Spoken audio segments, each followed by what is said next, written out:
Guten Abend, liebe Zuschauerinnen und Zuschauer. Ich heiße Anastasia Tichamirova und ich würde Sie gerne zum heutigen Warm-up-Taz-Talk begrüßen. Morgen steht das große Tazlab bevor. Wir haben 4 Monate zusammen an dem Programm gearbeitet und mittlerweile sind 200 Gäste und Gästinnen für etwa 80 Veranstaltungen zusammengekommen. Sie können unter tazlab.de/tickets immer noch welche erwerben und morgen mit dabei sein. Außerdem haben wir ein Straßenfest im Besselpark für Sie organisiert, kommen Sie gerne dazu. Heute aber möchten wir unseren Fokus komplett auf die Ukraine lenken. Wir werden über die Ukraine und den russischen schonungslosen Angriffskrieg in der Ukraine mit Ukrainerinnen und Ukrainern sprechen. Dafür haben wir sogar einen Gast extra eingeflogen aus der Ukraine, Berg. Herzlich willkommen. Außerdem darf ich begrüßen Anton Daroch und Oleksandra Bienert. Oleksandra Bienert ist Aktivistin von der Organisation, or let me switch to English because most of our guests don't speak German actually. So yeah, Oleksandra Bienert is from the Allianz of Ukrainian Organizations and she has been involved into Ukrainian activism for several years. Anton Daroch, welcome. He is a Ukrainian director, activist and artist. He is the co-founder of the Vice movement. This is a community and organization of young Ukrainians here in Berlin who are organizing cultural, educational events and protests. And last but not least, I want to welcome Berg. Thank you for coming here extra from Ukraine. Berg is the founder of To Mariupol. Daniel will tell us what it is and that you can donate there. And she's a queer activist and artist from Mariupol. And if the circumstances will allow it, we will also be able to connect via Zoom to Katerina Sergatskova. She is a journalist from Ukraine and she was also reporting from the war in eastern Ukraine in 2014 and 15 already. And she founded the media Zaborona in Ukraine. She's the CEO. And Taz and Zaborona now have a collaboration. And last but not least, we have Yelena Suvorova. She's a geography teacher from Kharkiv and is still in the city and will tell us a bit about the life there right now. Yeah, hello, good evening. I'm glad that you are here. I think we have an audience, so hello to the audience. And hello to Berg and to all our other guests that you are here. I'm very glad that you met us because I know that you have a lot of things to do and now because all of you are organizing protests, help and other things. About help, there's one thing to say. I hope that it technically works. So behind us there should be some writing on your screen and it says where you can donate. So first you can donate to a platform that is called To Mariupol. It's the platform of Berg. And this money is used to help people from and in Mariupol. And also you have these links to the donations that Witcher is supporting on their website. So if you spend your money there, if you donate your money there, you can be sure that your money is spent directly on the needs of Ukrainians and will not vanish in dark channels or whatever. So. Diana, welcome. Thank you for coming from Mariupol. Although I think you came from Zaporizhia now, so where do you come from? Thank you for having me. Does it work? Does the microphone work? I'm not sure. Yeah? Okay. Yes, thank you, Daniel. Thank you, everyone, for having me, for welcoming me here. Yes, indeed, I came from Ukraine, and it's very hard now to say where I come from, because it's like the second time when I'm deprived of my home by Russians, so there is no place that I'm landed anywhere now. Mm-hmm. So I'm just traveling between Lviv and Zaporizhia, because Lviv is maybe one of the safest places, although maybe you don't think so when you see how many rockets are landing there, whereas Zaporizhia is the closest place to Mariupol, to occupation, where it's still possible to evacuate people there. My husband is doing it now there. So yeah, I came from Ukraine, let's say, and I don't know where I'm coming back. I mean, just where my friends welcomed me to stay. Now it's Lviv, but maybe I will go further back to east. When you spoke about home, I had to think about you, Mariupol, because you built this art center, this cultural center in Mariupol. Can you describe which kind of place it was? Like, of course, not all evening we will talk about what is lost, but we should talk at least talk a little bit about like what is lost in this war. So what was this? What kind of place was it? Well, I felt it like home after Donetsk, because when I was relocated, when I had to move somewhere from Donetsk, I finally landed in Mariupol. And, well, if we talk about the building itself, it's also very cool. It's also very interesting. It's, we called it like the only queer space in Mariupol, in the city where you shouldn't call yourself queer, something like that. Because it still was very close to war, the war that goes on for 8 years now. Now it's more. So, and it's still kind of a little bit more conservative city because it's a very industrial city. It's eastern Ukraine. It's very close to Donetsk and close to actually to Russia. And actually, I would say that Soviet nostalgia, I felt that they were something, it was possible to feel it here. So that's why saying that we are queer wouldn't be that, I would say, effective in terms of gathering the community.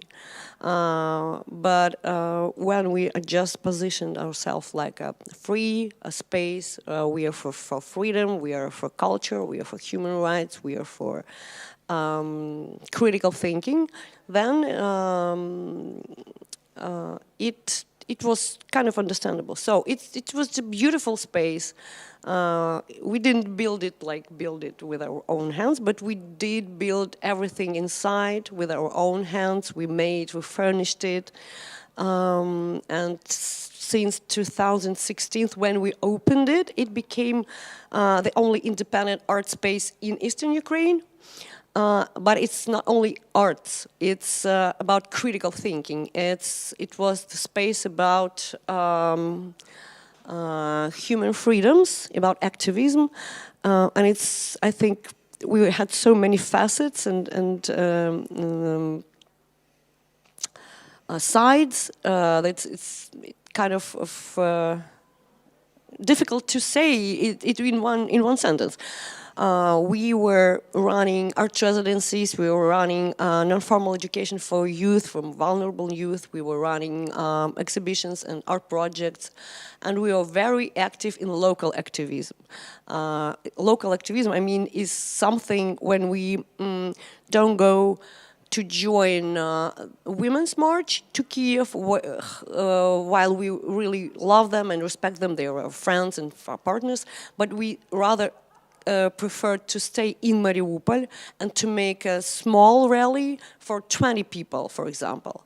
But it was very creative, vivid, and it was a rally for women's rights, or what was it? Yeah, it's 8th of March, yeah. I'm talking about 8th of March, of course. It was an ongoing project of doing something crazy on 8th of March, and we totally succeeded in it. So yeah, if you just Google 8th of March Mariupol, then you will see it all. So we preferred to act locally and to promote our local identity rather than joining something big and really, loud or visible. And we were visible.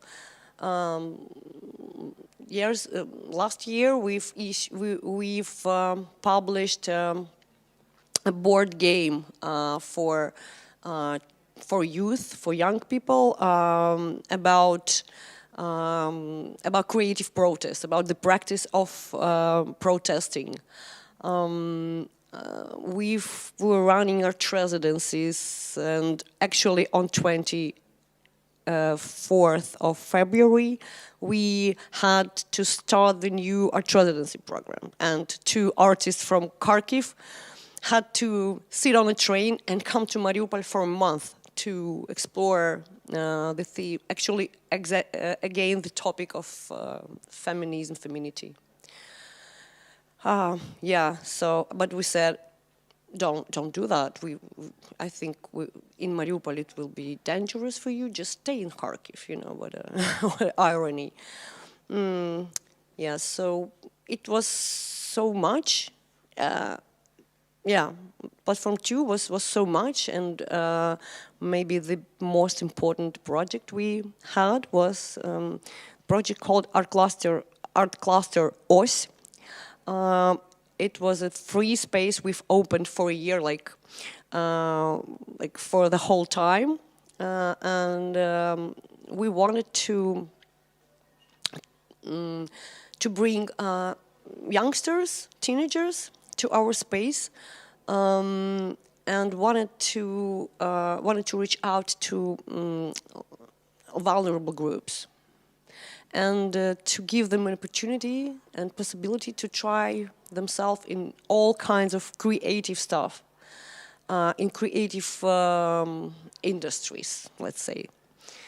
So, and we've managed to build a beautiful community of beautiful, talented kids, well, teenagers, about 200 of them. And it was such a lively space for the last year. Yeah. Yeah. So I saw this place, I think some days ago in Russian state media, and it was described like it was destroyed. Yeah, and it was like somehow it was described as a very satanic place. You could say. They framed it like this. Yeah. They named it in several ways. Yes, indeed. Unfortunately, but it was actually expected that Russians occupiers came to our space, and we were all. When you're from Mariupol or Kharkiv or any other hotspot, you always think of what is better, that your place is destroyed or occupied, and most people opt for destroyed, because when someone comes into your home and touches and smashes everything, or it's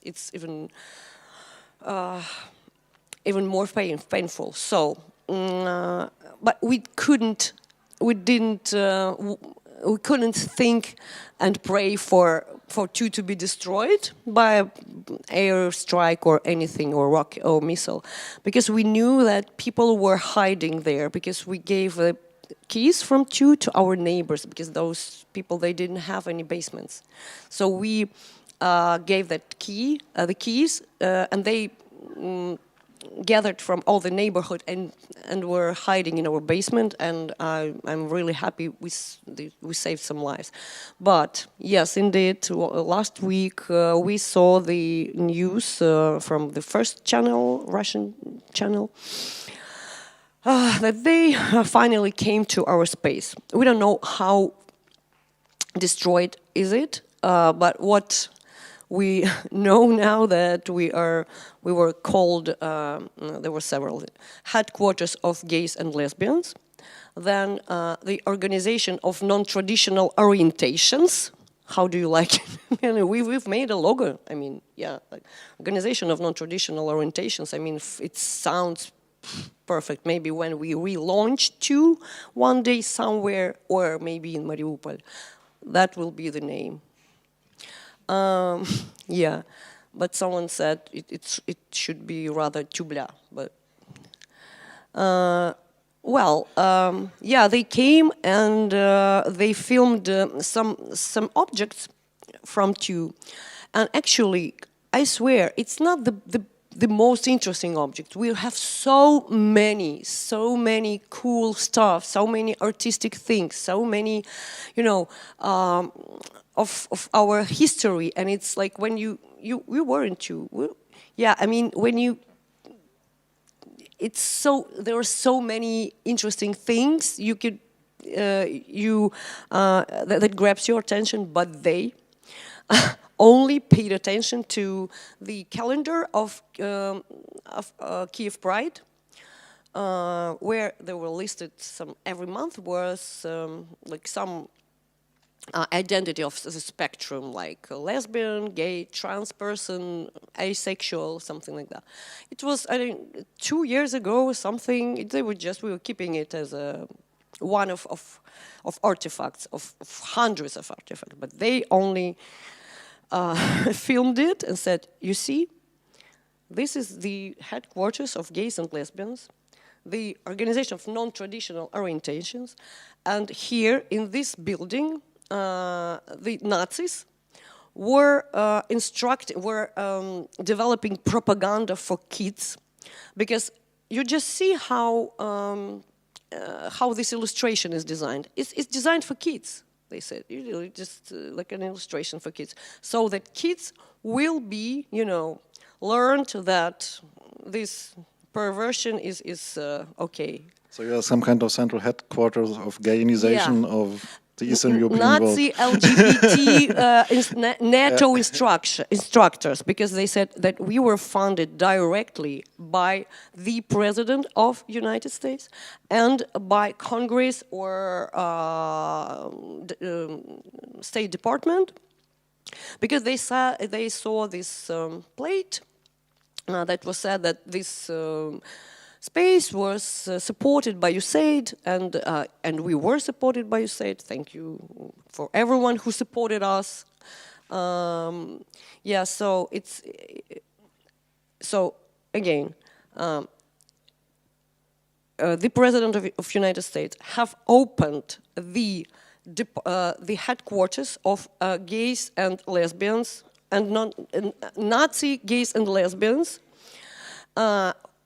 that designed some kind of of these books and illustrations for kids, so that they learn that asexual or transgender and queer is okay. And we were this way, affecting kids. And what they said, see, they are hitting the most vulnerable kids. It said Russians, they just killed 300 kids, what we know so far. There's a verified number in Mariupol. Yeah.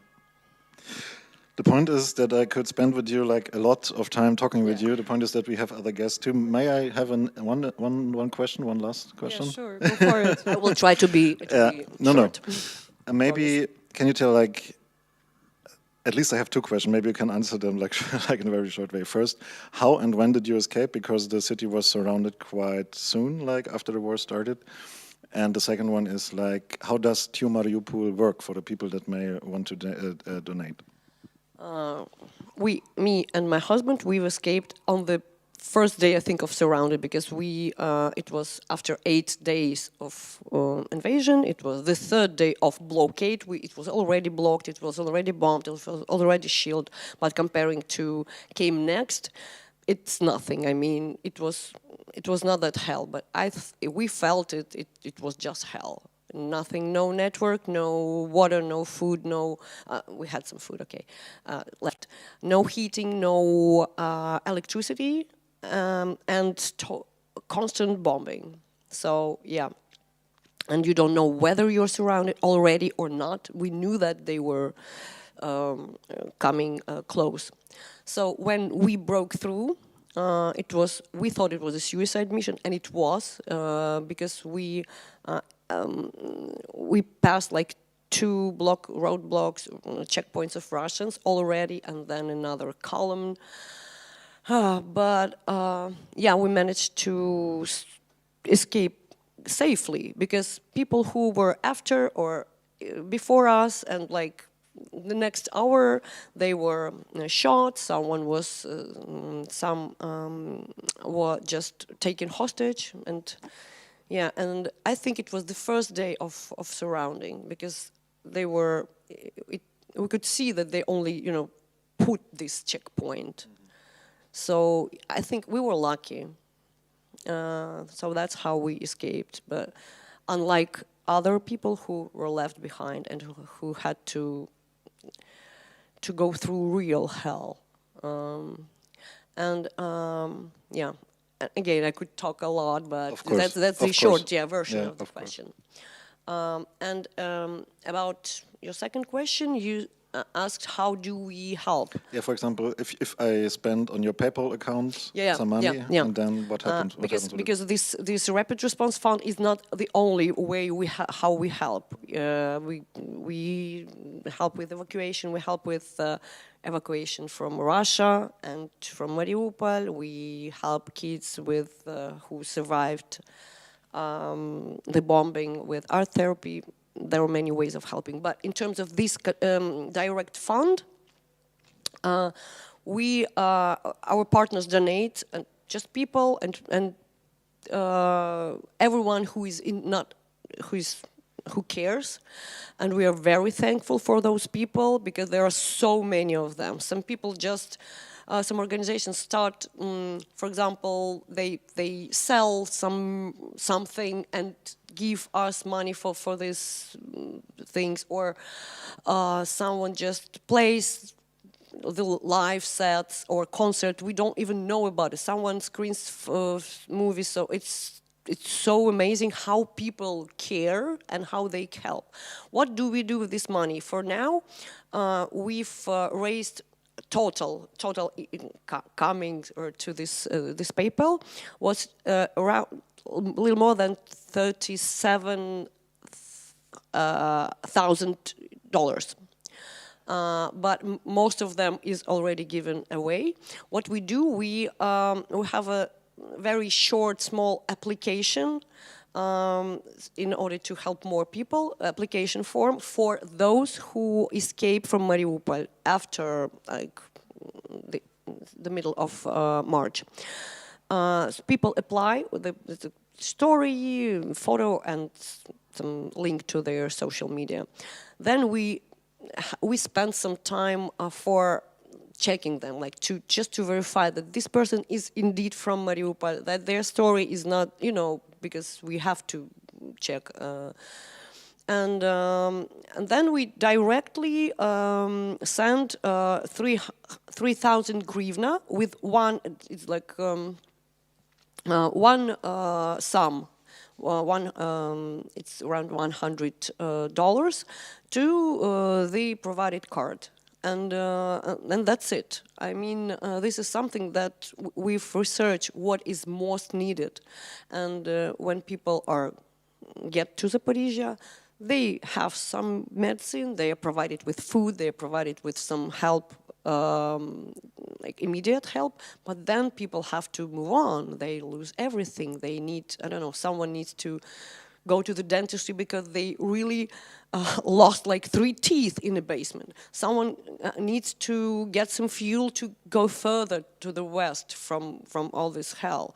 Everyone needs just some financial support, and this $100 is not much, but it's very, very helpful to those people, and they are very, very thankful to all of you guys who do help and support. And every Monday we say how many people we've supported. Now it's 321 family.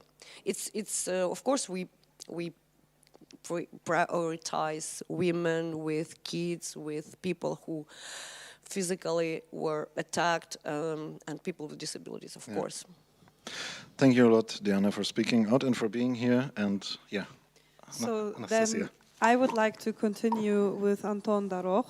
So we to know each other already from other interviews and contexts, as you're also the co-founder of ihre. And I would like to ask you, how is it going in Germany? I mean, I follow your Instagram account. You're laughing. I know why. I'm following the Instagram of you and ihre, and you're posting a lot. You're telling a lot about the difficulties appearing in Germany with the so-called pacifism movement. So, would you like to tell us a bit about it? Yeah, probably. I would really love to. The first week was huge. We saw the crazy amount of people who want to help Ukraine, who want to help us, who want to help organizations in Ukraine, and it was amazing to see this.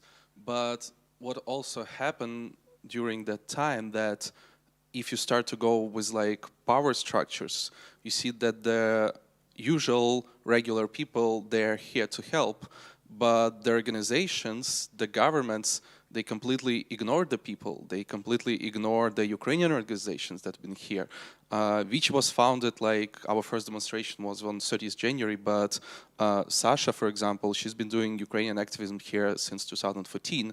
There is helfen, an amazing organization who was sending humanitarian aid to Ukraine all these years while the war was ongoing, and all the German organizations completely ignored us, and especially on the protests, it took us week by week by week to build our own subjectivity, to gain our own voice. And it's not because we were not loud enough, it's because German organizations who have the bigger budgets could just easily rent a screen and a stage twice bigger of our amount. So we couldn't do it alone. We got help by Pilecki Institute, our Polish friends who like really helped us in the first days. So yes, it was like a very, very hard and very confused situation where, okay, we see that Russia is attacking and we need to do everything to help people in Ukraine and to be some sort of like a rear guard here and like to give everything to the front. But we do realize that there is also so much pressure coming from that side, and we need to do activism also on another front. And it was so crazy to us to see.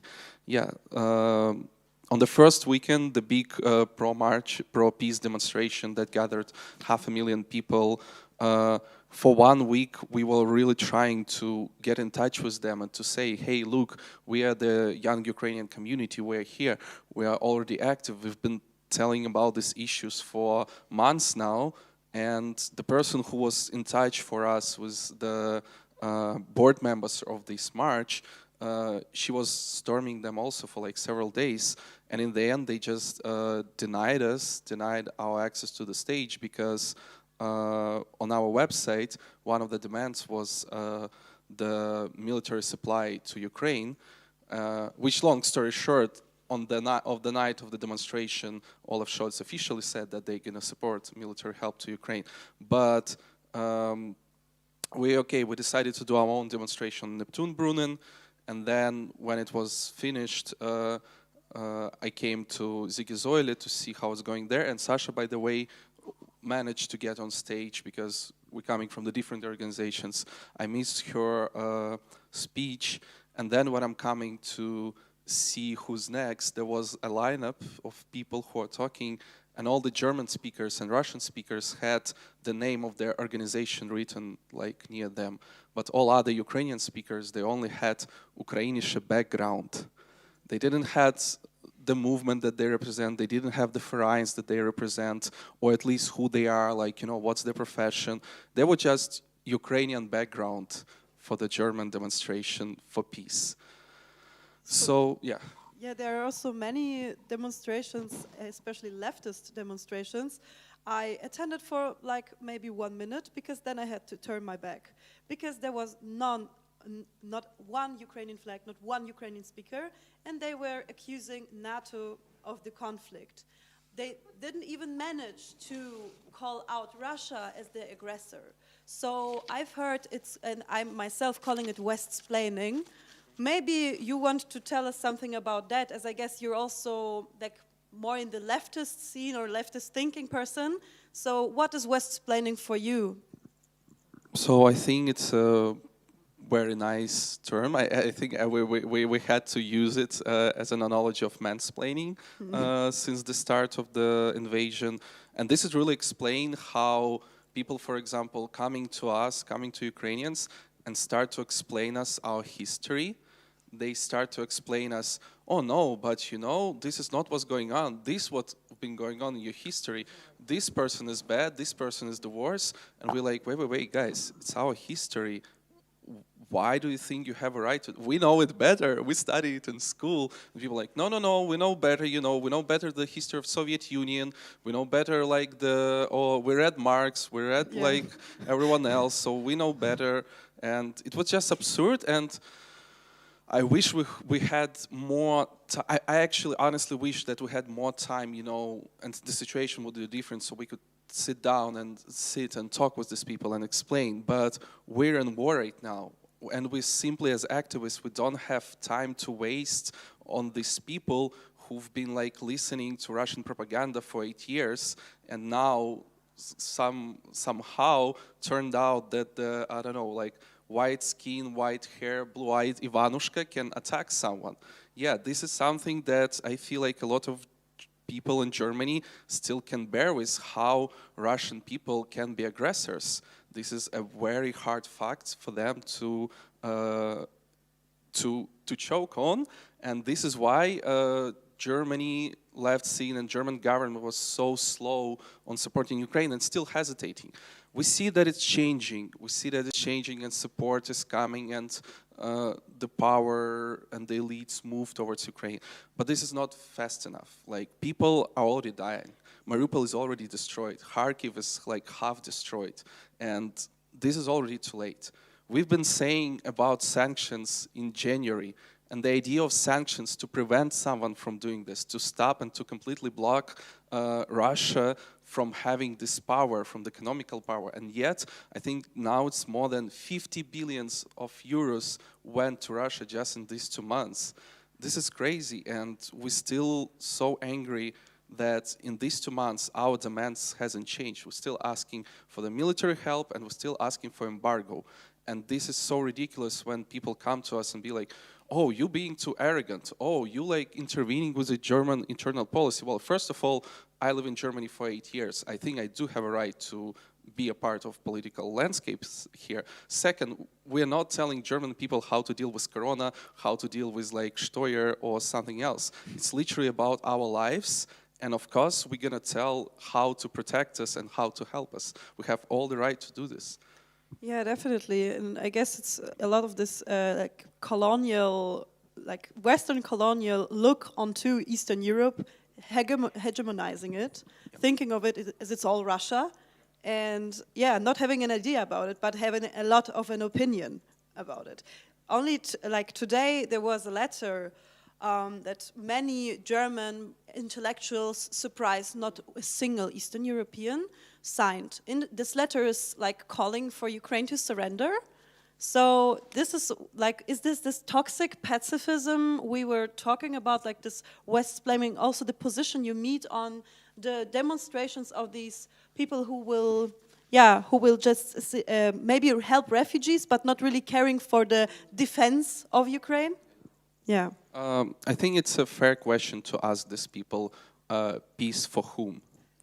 Peace for Germany, who are already living in peace and who are so stressed that they have to support refugees and think about war that is like thousands of kilometers away.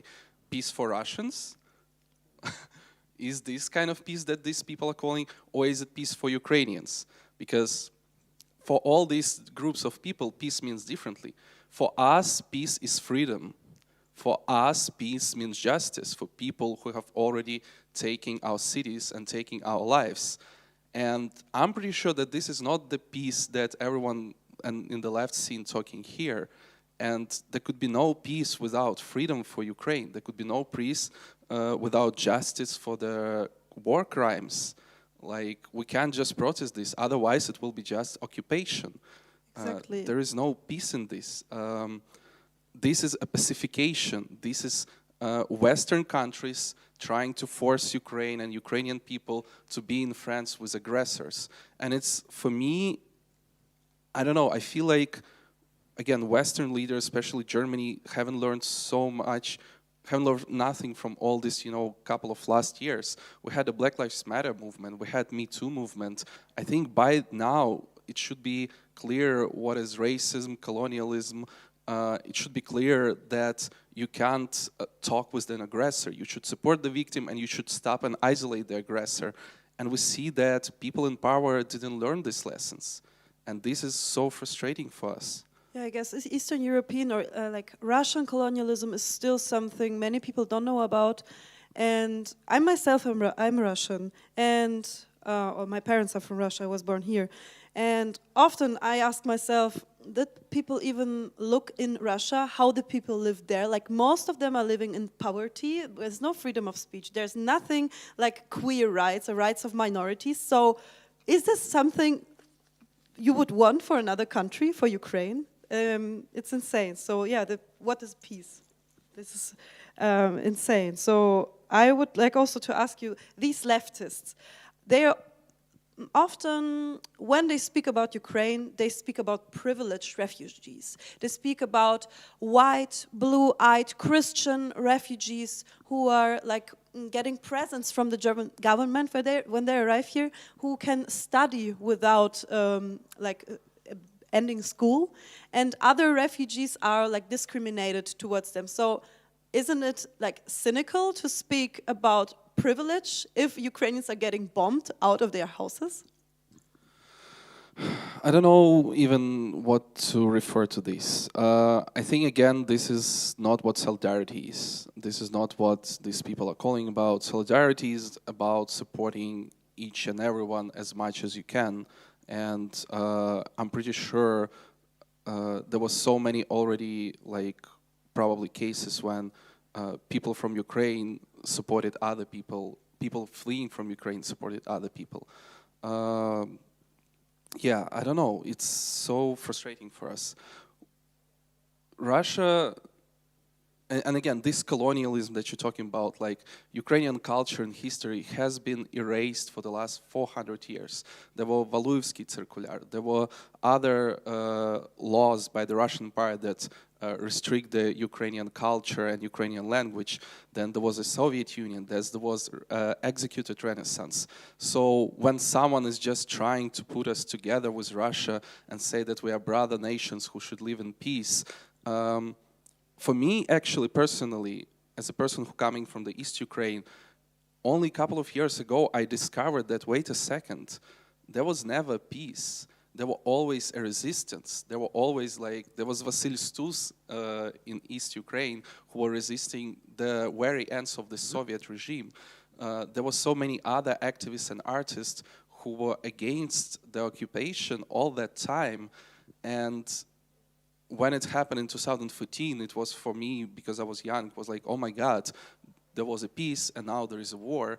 But now I do realize that there was never peace. There was always an oppression and there was always a resistance towards that. And I think this is something that a lot of people here don't understand, that when they think of the East Europe as one monolith, this is just colonialism. When they think that Ukraine, Russia, Belarus is the similar countries, this is another part of colonialism. So yeah, this is just so frustrating for us, and this is what we also realized when we started to do this demonstration, that no one thinks of Ukraine as the independent subject. No one thinks of Ukraine as the independent countries. And the whole decolonization process that happened in Ukraine since the Revolution of Dignity hasn't been going on here. And this is what we kind of like Vichy and our organization and Ukrainian Alliance are trying to do here right now. It's too late. We see that it should have been done earlier, and because probably if it would be done earlier, there wouldn't be so many connections between Germany and Russia, and Germany would be so easy and fast to react and to isolate Russia. But this is the situation where we are right now, and we're just doing our best to influence the political scene in Germany and to show that Ukraine deserves its peace, it deserves its freedom, and Ukrainian people simply deserve the right to live and to go back to their country. Yes. Definitely. And to quickly just, don't have much time, but to come back to this questions about like Afghan or Syrian refugees removed from their homes to make space for Ukrainians. Do you have an opinion on that? I mean, I personally think, why are people blaming Ukrainians for that? It's the German state. So first of all, we need facts, right? Because when we saw the news, we of course were like worried, because first of all, as Ukrainians, we don't want anyone to be removed because of us. Second thing, we were also very angry that someone is using us in their political agenda. So we started to investigate, and so far we haven't found any facts that speak about this. So we don't know if it's true and if it's actually happening. Another thing that, if I'm correct, and if we're talking about Syrian refugees or like Afghani refugees, this is the people who were exactly applying for the asylum status, right? So they have their own facilities where they're expecting for the decision, for the final decision. And these facilities exist since 2015. And basically, as I am aware as well, none of these facilities are used for Ukrainian refugees right now. Ukrainian refugees either going to the private households, or they relocated in Tegel, or they relocated to the other cities. So again, this is for me very strange to read these articles because I don't understand which exactly facilities are we talking about. So I think in order to actually be commenting on this one, I need to have more facts, but so far we see that there is only claims about this, and they should be properly investigated, of course. And of course, if government is doing such thing, then we should check this and we should see who is accountable for this. But this is also not the narrative where someone is trying to push this group of vulnerable people instead of each other.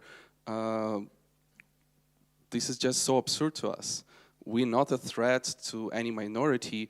We would like to, if some people would like, and actually another thing, a lot of Ukrainian refugees want to go back home. These people came to Germany just to have a sleep over the war. As soon as the war will be over, and we all hope that it will be over soon, people will go back. Almost 40 or 60, like almost half of the refugees who came will go back. When I'm talking to my friends who are here, they don't want to like go deeply in Germany or to other countries of the European Union. They want to go back to their life in Ukraine because they really enjoyed it, they loved it. So I don't think it's quite fair to compare these two situations, and I think it's raised both the Ukrainian identity, and it simplifies the issue that Ukrainian refugees are experiencing right now, and it's also simplifying and abusing the issue of Afghan refugees, which is also huge and which should be also addressed. Yeah, and also you were speaking about Ukrainian identity. Thinking of Ukraine as only white, blue-eyed, blonde people is like so colonialist and wrong. The people are just dismissing that Ukraine there is a Muslim community, a big Jewish community, Sinti and Roma. Yeah. So yeah, exactly.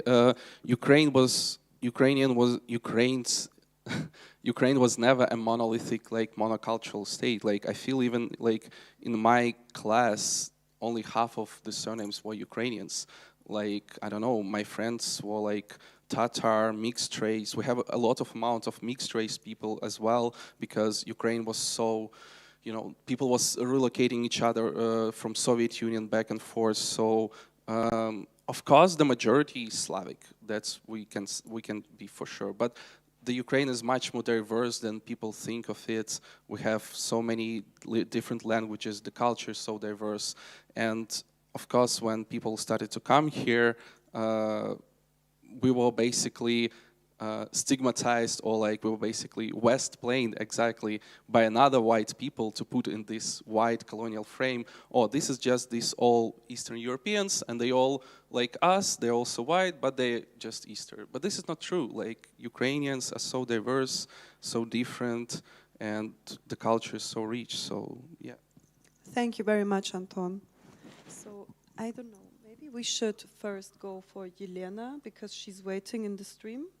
And then you, Katerina, and then Oleksandra. What do you say? Are you okay with this, Oleksandra? Okay. Because we have enough time in the end, but then So, Yelena Svorova, здравствуйте. Good evening. Good evening. So, thank you for taking the time to speaking to us. And thank you for being here with us. You right now are in Kharkiv, right? Yes. And I have a contact with your daughter. She was telling me that you have written a diary since the war has started, and maybe you want to tell us a bit of something that a bit of the events happened in Kharkiv, and how is the life there since the war has started? You see, the point is, my English is so poor, and I, frankly speaking, can't immediately translate my diary from Russian into English. But you see, there is a very different situation. There are very different situations among my city, even in the district where I am now, and another district of my city. Now I live in the downtown of Kharkiv, and now it's so peaceful and quiet place. But I realized that this quiet and peaceful picture can be ruined immediately. This war, unfortunately, very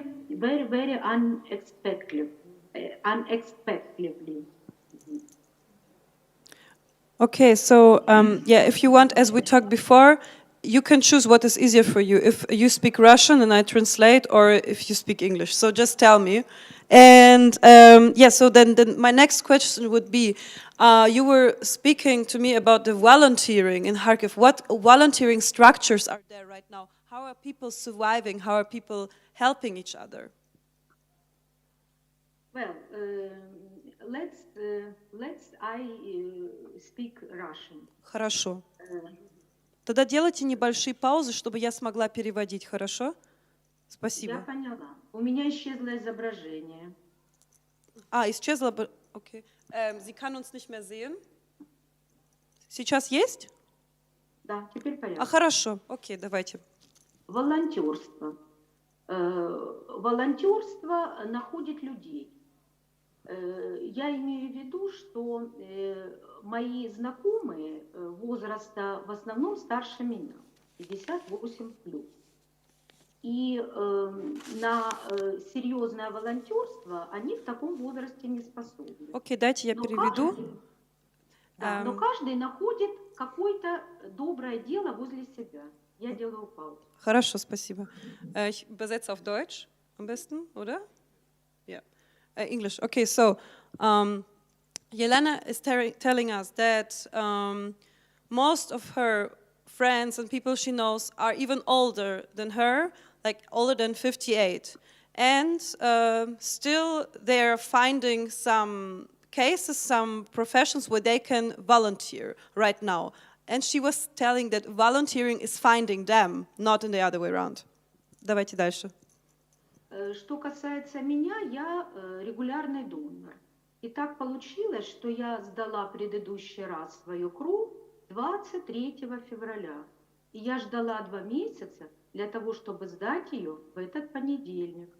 Мне пришлось автостопом добираться от моего центра города до окраины, потому что у нас остался единственный пункт забора крови. Туда и обратно автостопом.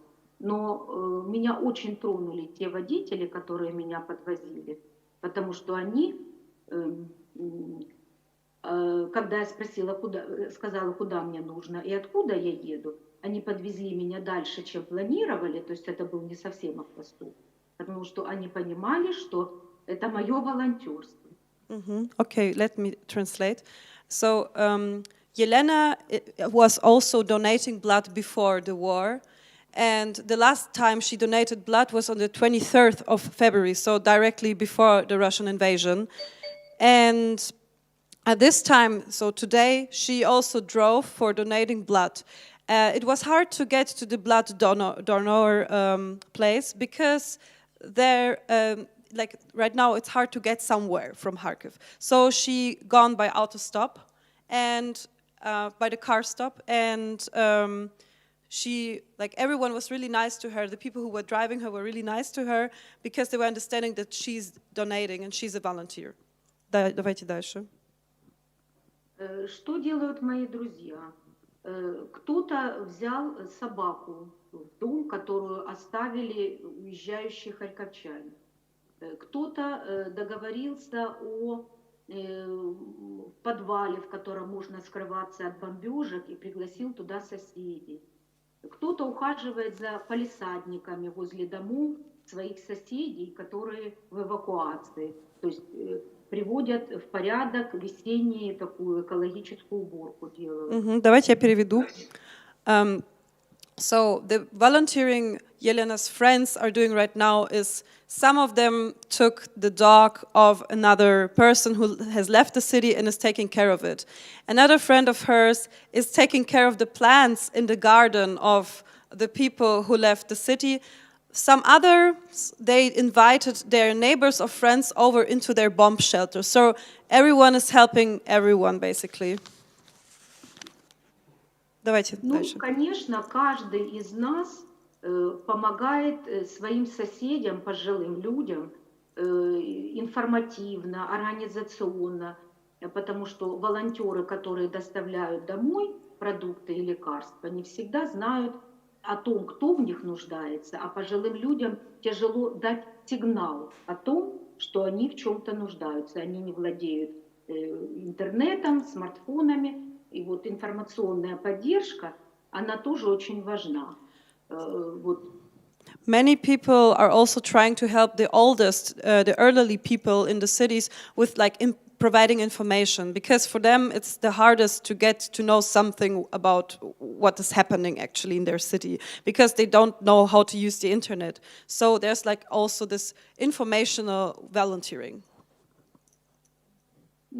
И даже такая мелочь, как рассылка таких оптимистических постиков по утрам, которые поддерживают настроение, вселяют оптимизм и надежду. Это тоже мое личное такое маленькое волонтерство, но я это делаю уже 65-й день, и, судя по реакции, моим респондентам это нравится. Таких рассылок я делаю более 60 каждое утро. 1-2 картиночки. So Yelena herself is also sending around nice and cute messages to her friends and neighbors to lift their mood a bit. Every day she's doing this since the war started, and the people are really thankful to her. И, конечно, я и мои коллеги, мы сейчас работаем уже с начала апреля.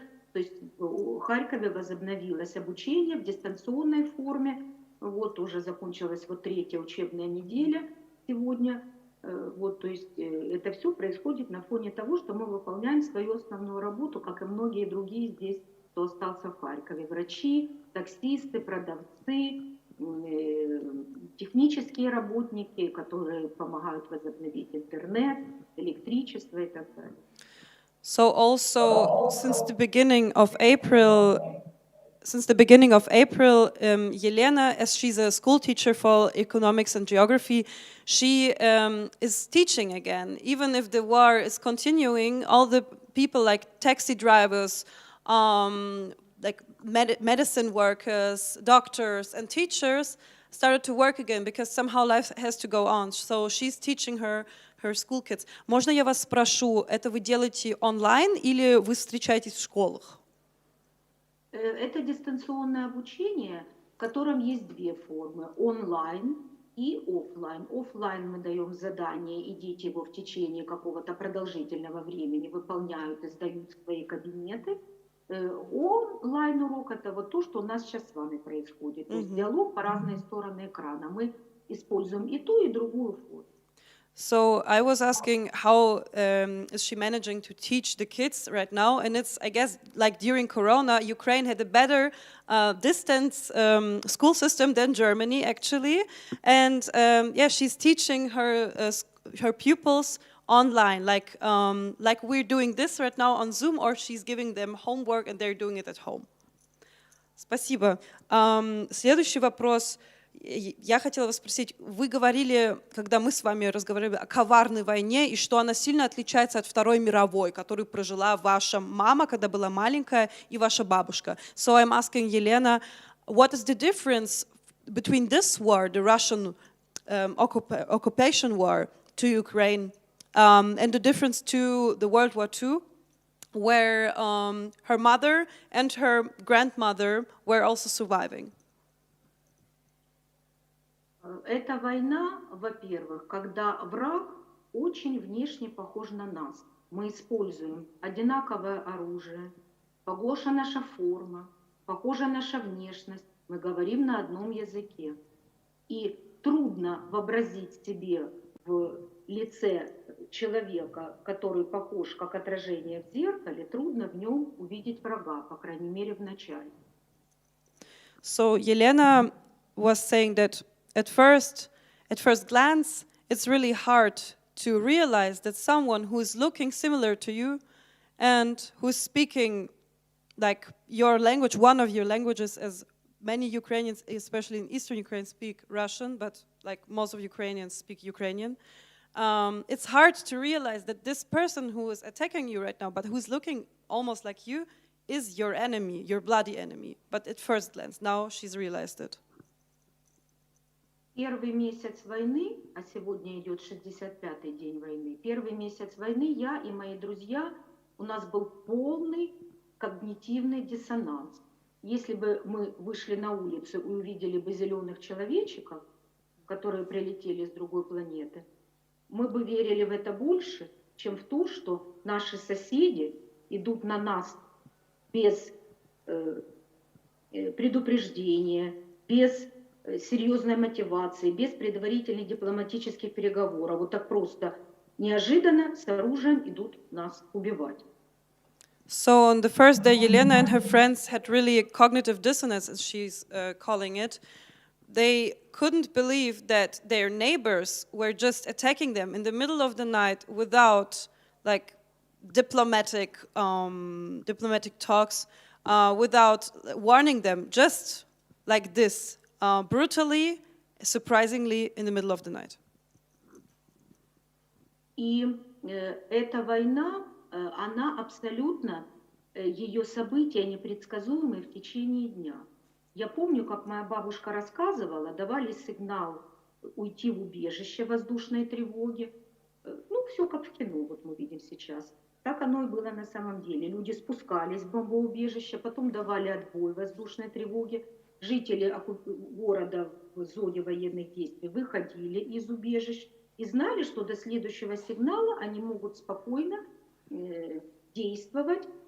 Сейчас прилеты абсолютно непредсказуемы ни по времени, ни по месту. So Yelena is telling us that this war is unpredictable, and it's reminding her of the stories her grandma was telling her, that people heard the sirens, heard the air missiles flying, and were hiding down in the bunkers. Just like 80 years ago, the same is happening right now.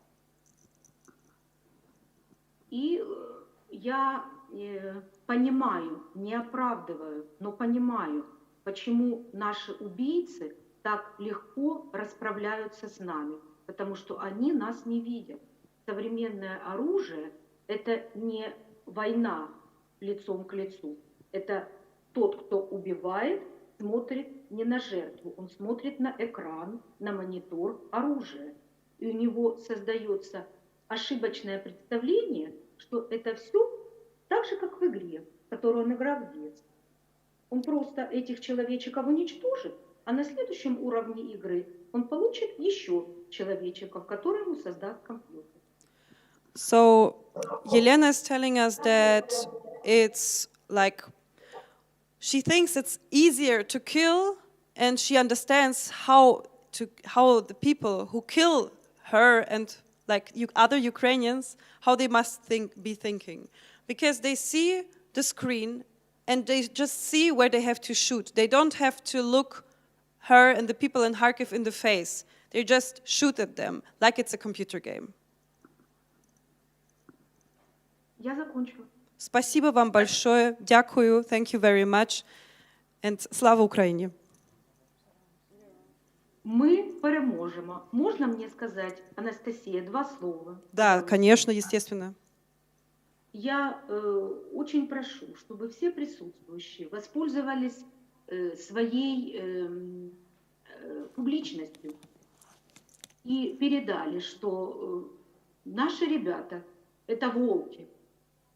Но каждому волку обязательно нужны когти и зубы. Поэтому продолжайте помогать Украине, чтобы не стать после Украины вот такой же жертвой.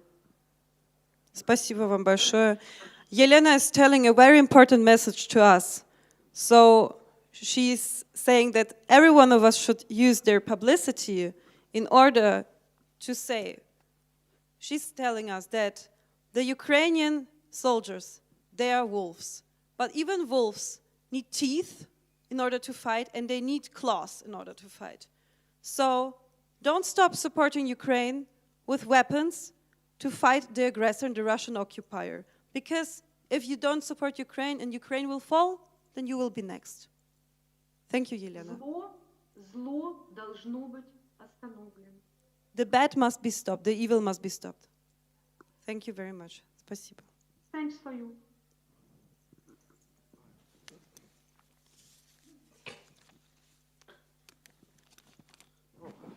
Hello.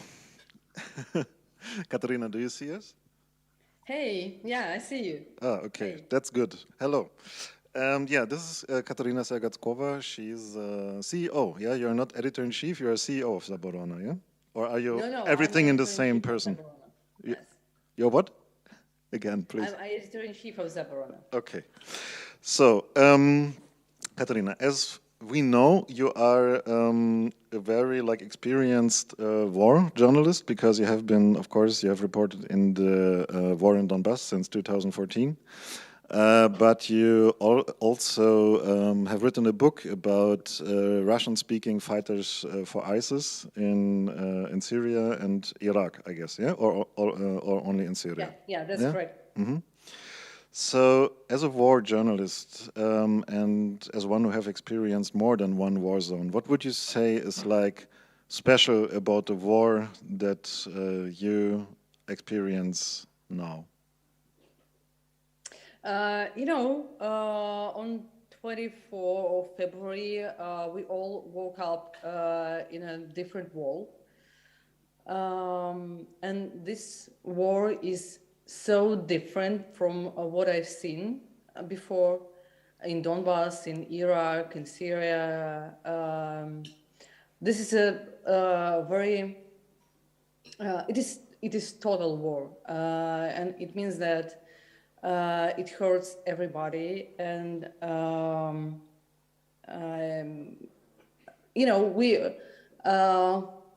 we understood that any of us who live in Ukraine could be a target and could be killed. Yesterday, a journalist of Radio Freedom was killed in the center of Kiev. Her name is Vera Hirich. She worked as producer of Radio Free Europe, and she was just sleeping in her apartment in Kiev, and Russians shelled at this district, and she was there. So we understand that it could be any of us. So this is this war is so unpredictable. Every day, Russia shelling everywhere. Kiev, Lviv, Mariupol. It could be any of Ukrainian cities.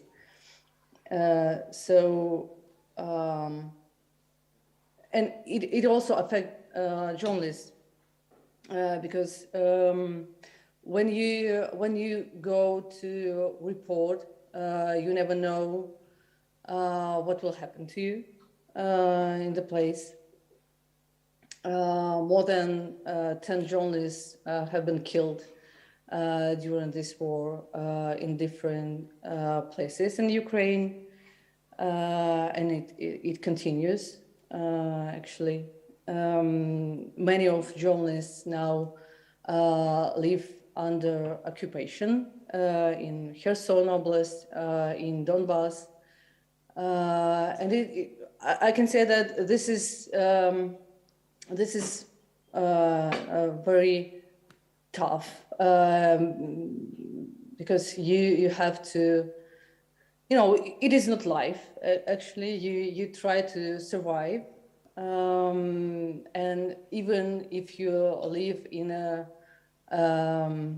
safer place, like I don't know, like Lviv or Chernivtsi or whatever in Western Ukraine, you have relatives or friends, like people who you care of, and they live in a different part of the country, and this affects you as well. So to be a journalist in Ukraine is actually to be a like every citizen of Ukraine. You can't live your normal life, and yeah, this is very, very different.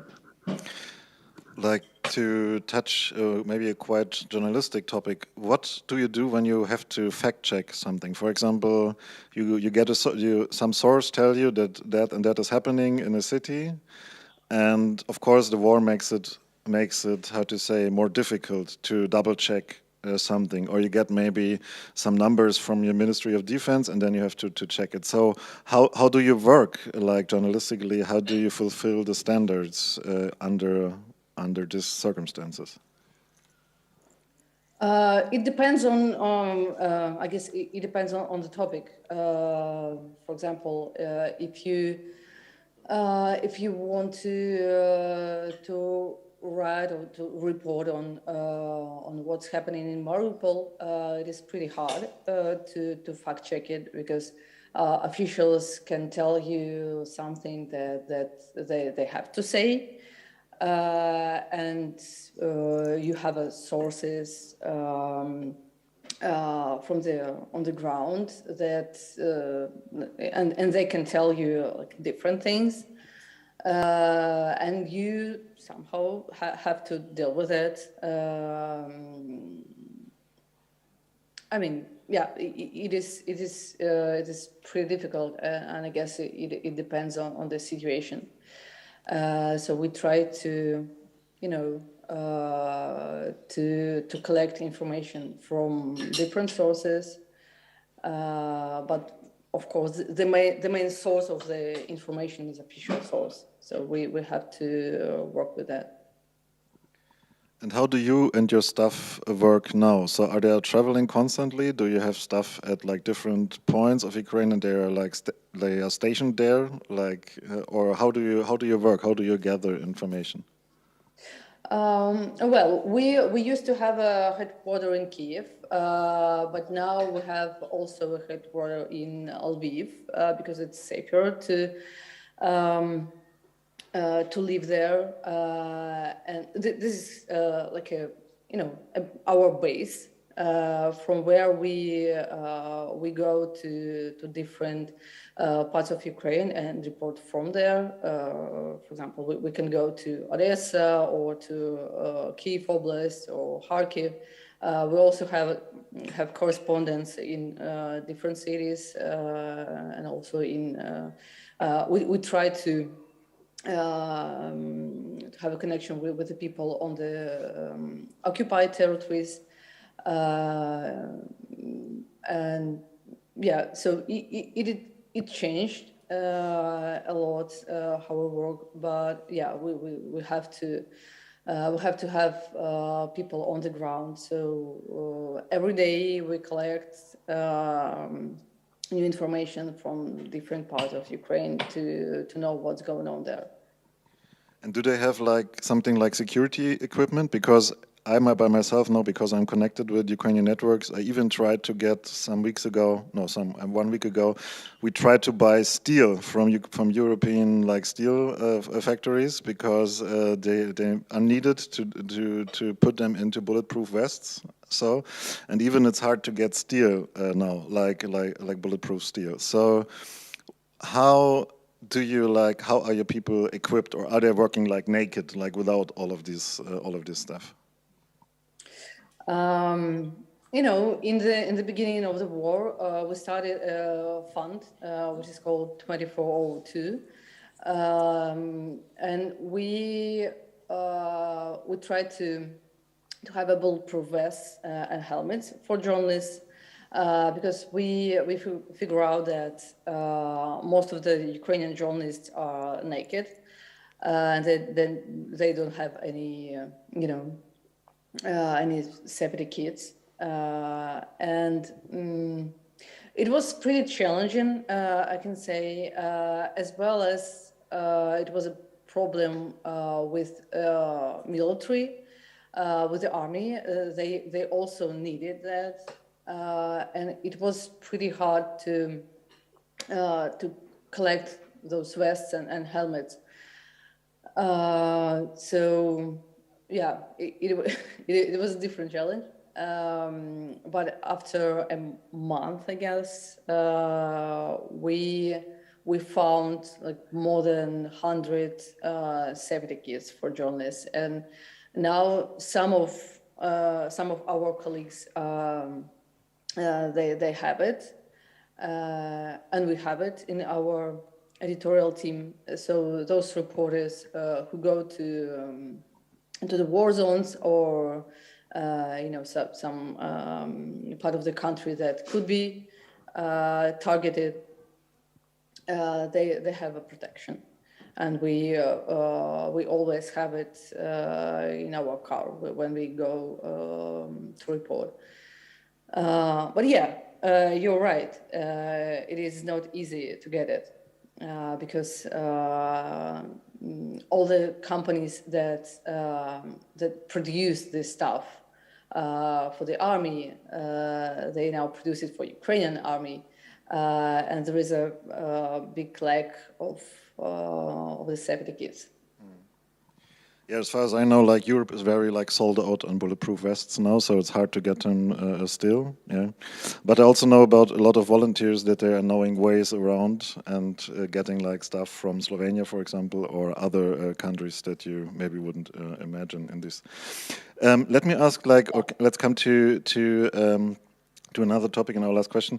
In a text for Taz, you criticized like Western media, like how they deal with Ukrainian journalists and how they view the conflict. Maybe would you like elaborate on that a bit?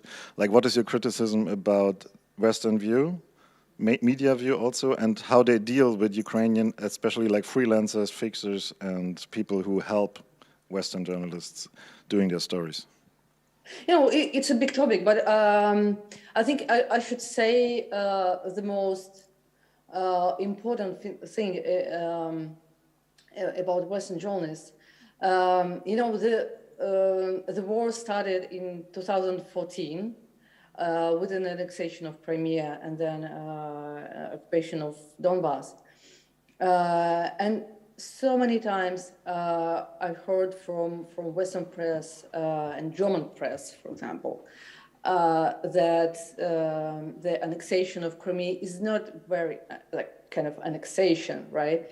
It is like returning to the country that it belonged to for so many years before Ukraine took it. And for me, as a journalist who lived in Crimea, and I saw the annexation, and I know that it was not right. that Russia came to our land and just grabbed it. And me and like millions of Ukrainians, we were paralyzed of how could Western world like accept it, accept this kind of crime in the middle of Europe. And these 8 years of the war, we were treated like we don't deserve a justice in it. Just we have to deal with Russia and to to give Russia those territories. So Putin will fuck off Ukraine, and we will and we will live in peace with Russia, which was unacceptable for Ukraine. And now I think today German press posted a new letter from intellectuals and artists who called on Germany to stop supporting Ukraine, because if Germany continues to support Ukraine, then Putin will attack Europe, which is very weak point, because Putin attacks Ukraine just because Europe can't support it that much. And I think this was a part of the problem that 24 of February was the start of the new escalation and full-scale invasion. I think this is this was a very, very big mistake of not only of press, of course, but of politicians who try to treat Russia like it's a kind of democracy and normal state, because this whole time Russia behaved like a war criminal, and now the whole world see it. So yeah. Let me ask one last question. Like, how is it? Of course, like maybe not everybody knows, but many Western journalists, when they come to Ukraine, they have people, we call them fixers, and fixers are working for journalists to get their stories. And many of them are Ukrainians, of course, because they are in Ukraine. So there was like these issues that the payment was quite low, that there were unfair treatment, something like that. Has this changed during the war? Are Ukrainian fixers and journalists are like, how to say, are they claiming more fairness in this kind of relationship? How is this going? No, my answer will be very short. No, it didn't change. Okay, so we hope it does. Yeah, because I saw some good examples that people are like demanding more payment in this unfair like relationship, but when you say they have balls, yeah. Okay, so we hope that it will change in the future. Thank you very much for being with us. Yeah, Katerina. Thank you, and I am very happy to see, to see my friend from Mariupol here in your panel. I'm really glad that she's fine. Yeah, she's fine here with us, and I hope you are fine too. I hope we will meet each other when I come. So.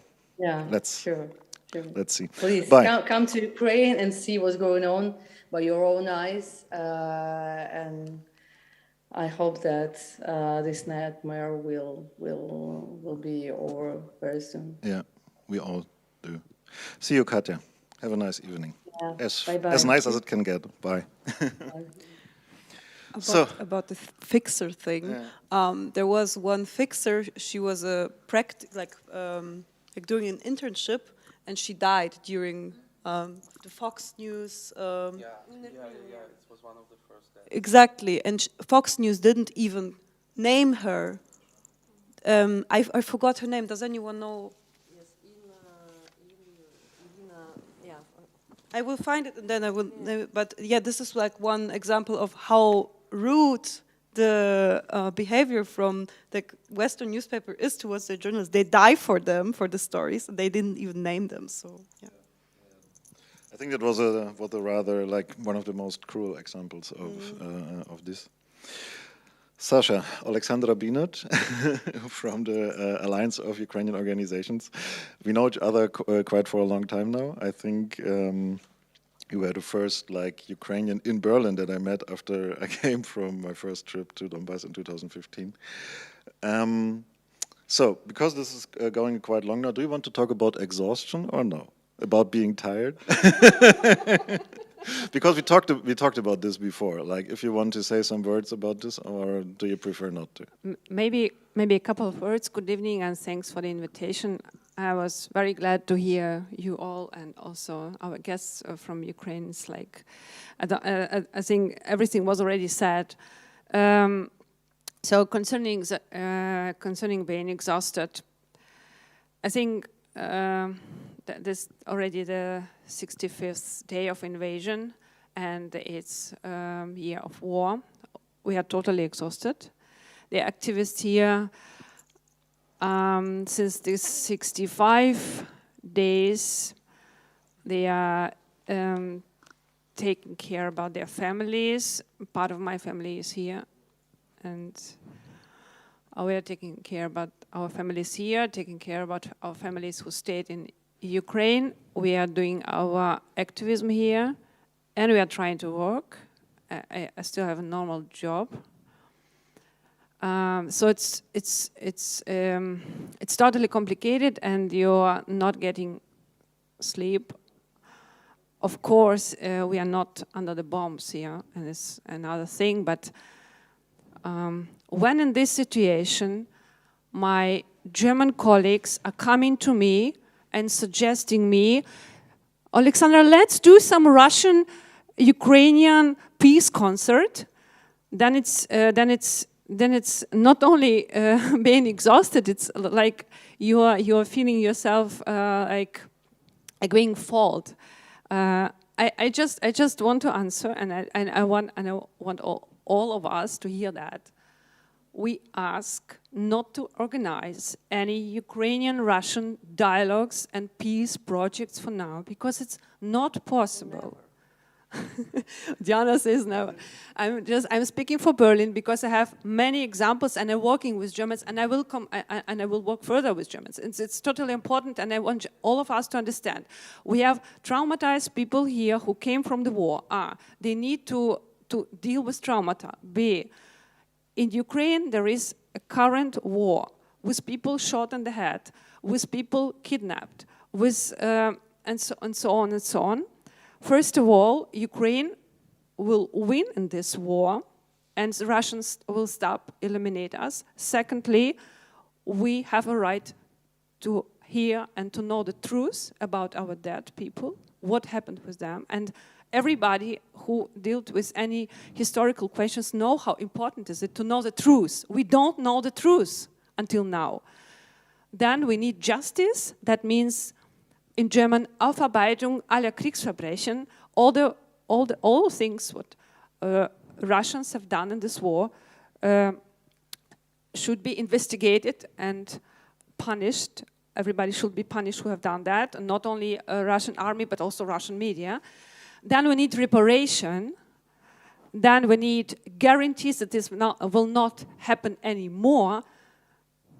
And then you can come to us and ask, so what do you think about any common projects? But please, not now. This is a completely wrong sign, and that's making us even more exhausted. Thanks.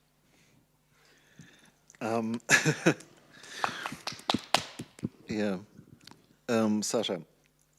When we met at that time, I don't know, maybe I'm wrong about the Ukrainian scene, the political scene in Berlin, but for a long time, in my opinion, the Ukrainian Cinema Club was the best organized organization of Ukrainians in Berlin.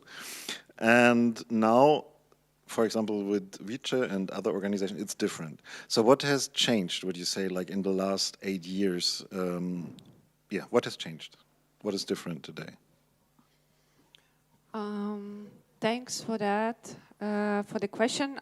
I was very glad Diana talked today about you in Mariupol, and I think this is the thing what changed, and this is the thing what we are not so much talking now because of the current invasion. I think that Ukrainian civic society here have been like a little bit like a mirror of what was happening in Ukraine, and I also want everybody to hear that Ukraine is actually a success story of democracy, of civic society. You have heard about the Mariupol, what Diana was doing there. It's like it's amazing what was happening in Ukraine at that time. I remember last time as I was in Kiev, I spotted some exhibition about autism, and it was like a really sparkling civic society movement with many new bookshops, many new things and concert and music scene and so on. So this was what happening, and it happened also a little bit with us here that we started to be more conscious. We started to know and to deal with our history more. We were continuing to screen films. We were continuing to organize exhibitions, but still it was not so much because we know that it's a bit complicated to do the things. So I think we have become more stronger and more diverse in the things what we are doing here, and also that's why we could immediately after the invasion organize this alliance of Ukrainian organizations to speak with one voice, to speak loud to German public and to German politicians. And about the people who come to the demonstrations, of course we had this peak, like with these very big demonstrations now, but I remember like after 2015, of course there were demonstrations too. The crowd was quite small, and over the years it remained quite small. And although it became smaller after the very big demonstrations now again, but is there something changing? Like is the base growing? The base of these demonstrations, the people that are coming there, would you say that has changed like permanently in a way? That's a good question, but I think it would be better that Anton will answer it because we have now this, and this is a very actually great sign for our civic society here in Berlin that we have a new generation who is organizing great and strong and big demonstrations. So I just can say that 2014, as I was organizing in 2015, as we were organizing protests and demonstrations in front of the Russian embassy and near the Brandenburger Gate and so on, the biggest one has 700 people. And I was going to everybody, to every politician, and asking what should happen that you will come on the streets of Berlin. Why the annexation of Crimea is not enough. I haven't understood it now. And I had a very ironic or sarcastic answer, I don't know, but I want us to hear that answer. I was said, you know, we respect you a lot, but something will change probably when we will have Ukrainian refugees on our streets. And as I heard that, I just thought, are you mad? Why are you doing that to us? I think Katerina told it very good, that we had so many problems and so many wrong steps. And so now I can just answer, okay, now we have here Ukrainian refugees on our streets. We have this full-scale war and invasion, and we have now bigger demonstrations. and it's too late now because my country is being destroyed. Anton, would you like to describe the changes in that? Yeah, I think part of, like, if we're speaking about refugees, and I've been speaking to like some of them who came here, and we were trying to compare the experience that I had when I came in 2014, because I also came because of the war, and people who are coming here right now, and they say when we speak about our experience, we really realize that it's completely different experience. People who are coming here right now, they come and they say like, oh, it feels like we never left, because we see so much support, we see so much, we feel almost like home, because there are so many people trying to connect us, trying to work with us, and so far this has been the biggest, like, that's the only payment that I need, to know that the people who are coming here because of the war are not having the same traumatic experience that I had, is like the best payment, but it's still not enough. And people are still coming. Just yesterday, my friends from Kyiv came to me. And part of the reason I think why it works, it's the diversity of Ukrainian movement that exists here right now. I can't imagine myself having something to do with church, but yet on the first day of the invasion, I'm speaking to the head of like Ukrainian church, and we are planning the next demonstration, and we are planning how we're gonna send the humanitarian aid. There is helfen, as I said, an amazing organization that exists from 2015, 2014, who already have the whole structure, and it just works so great, and it's all got so structured. And like, I called Sasha before organizing our first demonstration, and she just said, just do it. Like, everything will work, just do it, just keep going on. We will support you, and you will do everything fine. So right now, we have activists like Sasha who already have this experience that we're getting right now, and who get much more on the higher level and speak with politicians, speak with people in the government. And we are, as, I don't know, younger people who have much more, I don't know, a bit more, maybe a bit more energy, maybe a bit more fire in our eyes. We are doing these demonstrations and trying to support everyone. And then, of course, when activists like Diana come, it's such a huge opportunity for us, and we just humbled that we can be the loudspeakers for them. Like, by the way, tomorrow there's going to be a demonstration in front of the Bundestag, and it's going to be completely dedicated for Mariupol, and we're organizing as a cooperation between Ukrainian Allianz, Vice, and TU. So yes, this is actually, tomorrow, this is actually what activism in Mariupol be like, going to be happening in front of the Bundestag. And again, Diana can speak more, but I'm just so sorry.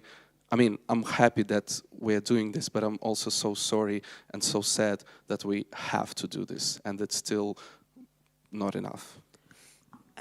Are you guys connected with other Ukrainian organizations, for example, Feine Ukraine in Hamburg, or something like that? Or are you more centered in Berlin? How is it? Just yesterday, we've met with one of the person who like doing completely the same as we're doing here. She came from Hamburg, and just yesterday after 10 p.m., because we were so like busy with all other events, we had to go and like find a separate room in a bar, and we were speaking there till 12 and just trying to see how we can help and support each other. I can say that in first 2 months we didn't had any contacts, because we knew that people are doing the same stuff in Hamburg, we knew that people are doing same stuff in Munich, but we just didn't have time to connect with each other. Now we realize that this is the time that we need this connection, because we can't afford to lose what we already have. Like, this is not acceptable. This won't benefit Ukraine. This won't help to save our people. We can't lose what we already created, and we feel like if we won't connect right now, if we won't try to hold the amount of resources, we just won't be able to help so efficiently. So yeah, right now we're trying to be more connected. And I have maybe one one word to that. I think from Anton's description we can see that the development of civic society really was huge, and now we can go further. Now, for example, concerning your question, if we have connection to other cities, we have organized on 10th of April a big event, Lighthouse Ukraine, together with Allianz for Ukraine, and for people who have to flee from the war from Ukraine, and for families and for activists and so on. There were something like 10,000 people, and we just wanted to send a positive sign of help and positive sign of solidarity from Berlin, and now we will do it again on the 8th of May. And now this lighthouse Ukraine will be lighted not only in Berlin, but also in Frankfurt, Main, in Cottbus, in Essen, in Saarbrücken, in San Francisco, in London, in Oxford, and in Paris. So now we are really, we have been connected during Euromaidan, and now it started to be even more and deeper, and we'll try to be connected even all over the world. And just one last thing, Diana, maybe you can tell more about the demonstration tomorrow. Yes. Indeed, for last 2 months, we Ukrainians don't go out to the protest in Ukraine. And on 8th of March, it was like really painful for us not to go out in Mariupol and protest for women's rights. And but our friend Inga Filipchuk, she did it here in Berlin for us. And we realized that actually it's possible to have a voice and to use this platform even when you are not in Mariupol, in Kiev, in Ukraine. Although I must say that Ukrainian law and Ukrainian constitution in terms of freedom of protest is, I think, the best. We don't have to apply to just warn anyone that we want to go out on the street to manifest our right to the city. You know, we don't have it. So I was a little bit shocked when I found out that in Germany we need to write and to just list everything you will do there. Wow, I mean, I love Ukraine even more. So, and I'm really happy that we do have this, we were following Vici, of course, from the very beginning, and it's, I think, the most important, maybe one of the most important protests or demonstration that we will have is going to Germany or to Europe, to Germany, to actually to protest, to go to demonstration for us, for those who are not able to do that. So maybe that's why I'm going to Europe, to just, you know, it's important to say how I just now start to realize how that in Europe, here, for example, in Berlin, it's not everything is obvious. What we do, you know, in Ukraine about what's happening, about how is everything. I thought that it's obvious for everyone, you know, for Europe, for the whole world. What is happening? How is it happening? Who is the enemy? What is, you know, going on? And only now I start understanding that, unfortunately, it's not. So. So now I feel this urge to talk, to speak, to just raise awareness, and this is what will happen tomorrow. Yeah, we will. There will be this demo for Mariupol with Mariupol women from who survived the blockade, who were survivors and escaped. Yeah, it's not escapists. We didn't escape. We had to relocate because of Russia, but yeah, with Mariupoliers, and I think that will make it at least powerful or I think this is the most honest. important that even here, you know, as like people who are demonstrating, protesting here, but living here, we do shift a bit when we speak for Mariupol. And this is exactly what has been happening with us as Ukrainians. Someone was speaking for us on the first demonstration, not even with us, but for us. And I feel like from the very first day, as soon as we were able to rent a screen, we contacted one of Diana's colleagues, and she recorded a video for us. So we don't speak for Mariupolians, we don't speak for Ukrainians from in Ukraine, we speak with Ukrainians in Ukraine. And the amazing stuff that's going to happen tomorrow, that Ukrainians from Ukraine, from Mariupol, who at least able to demonstrate, because there is no need for demonstrations in Ukraine right now unless you're on the occupied territories, because yes. And Sasha, so, maybe if I'm allowed to ask, because you have visited the Bundeskanzler, yeah, you had a meeting with him and also with other politicians in Berlin. Do they get the message?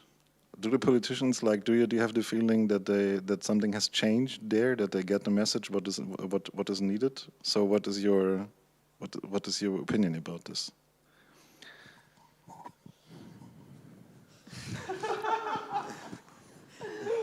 Really, so should I be should be honest or should I be optimistic? It's a big question for us. It's really a very big question for all of us.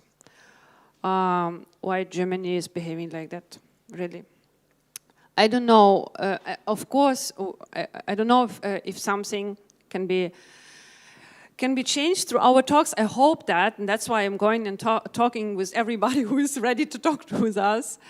I also told it to Mr. Scholz that Ukrainians will not put weapons, that we will fight until the end, because it's our war for our existence, like already Anton told. It's our war for our independence. Ukraine has proclaimed independence in the 20th century for 6 times. I don't know if everybody knows it, but Ukraine has proclaimed independence for 6 times.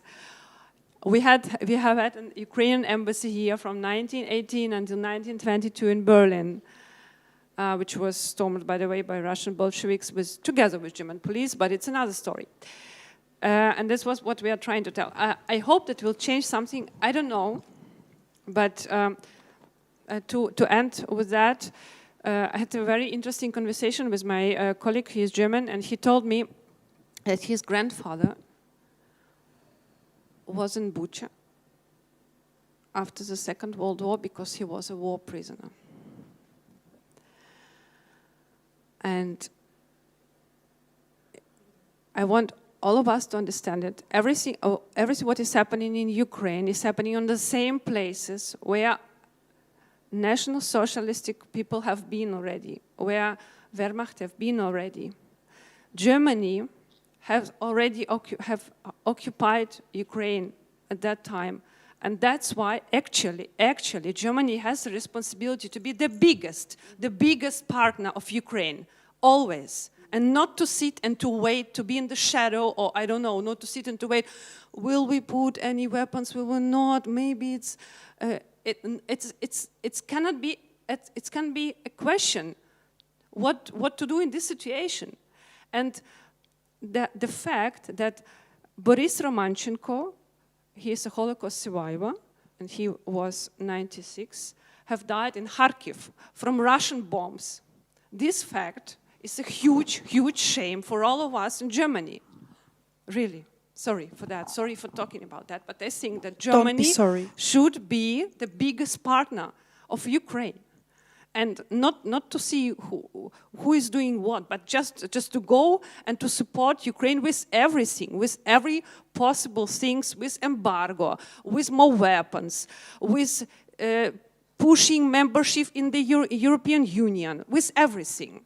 I demand it from Germany. Thanks. I just, thank you. I just remembered that maybe you know the story of a woman the survivor of Second World War in Mariupol, that you know that she died in the very same basement. Yes. Yeah, in Mariupol, and so many people are dying right now in Mariupol and will die tomorrow and in another month or 2 months.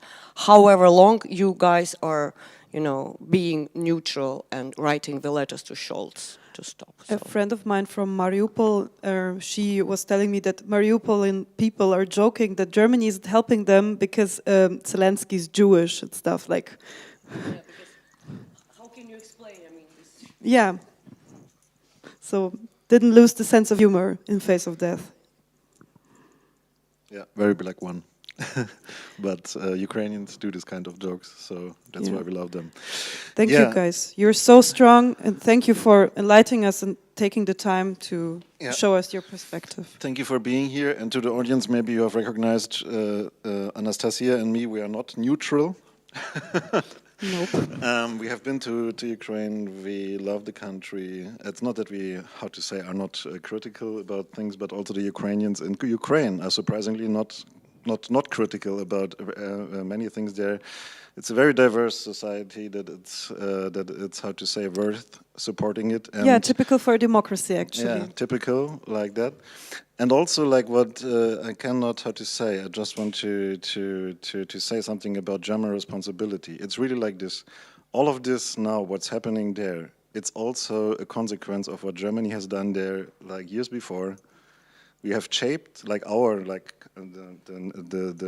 Third Reich has shaped this political landscape, and even before, if you would like learn, if you like would look into history, even before like Germany has shaped this kind of Eastern Europe in a very colonial way. So please deal with history. Look for the responsibility Germany has in this area of the world. Teach yourself. Talk with Ukrainians. Yeah, listen to them. Empower their voices. So. Thank you for being with us. Thank you for watching. I want to name the journalist who died because I know her name now. Oleksandra Kuvshinova. She died for being a journalist and reporting the truth. And I also want to tell you that tomorrow we have another activist from Vitche sitting here with us at 3 p.m. and speaking about post-Soviet or post-Ost perspectives on the war. Her name is Masha Borisenko. And yeah, so go to the demonstration, be with us here, and stand with Ukraine. Thanks for the invitation and thank you so much, guys. Thank you so much. And Slava Ukraini. Героям слава. Героям слава.